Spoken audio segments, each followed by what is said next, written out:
చాలామంది ఇలాంటి gold border వచ్చినప్పుడు ఓన్లీ నెక్ వరకు పైపింగ్ వేసి హ్యాండ్స్‌కి బార్డర్ వచ్చింది కాబట్టి వేయకుండా ఉంటారు. అలా అస్సలు చేయొద్దు మీరు. మీకు కనిపించినా కనిపించకపోయినా ఫినిషింగ్ అనేది చాలా బావుంటది. బార్డర్ కింద పైపింగ్ వస్తే.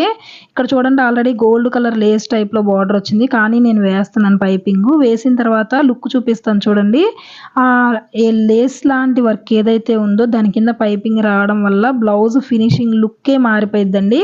ఎప్పుడైనా ఇలా బార్డర్ వచ్చినా కూడా కనిపించకపోయినా మీరు పైపింగ్ అనేది ప్రిఫరెన్స్ ఇవ్వండి.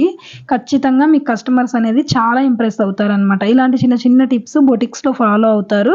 అందుకని బొటిక్స్‌కి ఎగబడి ఎళ్తారనమాట కస్టమర్స్. ఎంత కాస్ట్ ఇచ్చైనా మీరు బొటిక్ లెవెల్‌లో నేర్చుకోవాలి టైలరింగ్ అంటే ఇలాంటి చిన్న చిన్న టిప్స్ కూడా ఫాలో అవ్వండి. మనం పైపింగ్‌కి ఆల్రెడీ మనీ అనేది ఎక్స్‌ట్రా తీసుకుంటాం కాబట్టి అంతే ఫినిషింగ్ ఇస్తే కస్టమర్స్ కూడా మనకి హ్యాపీగా ఫీల్ అవుతారనమాట. ఓకేనా?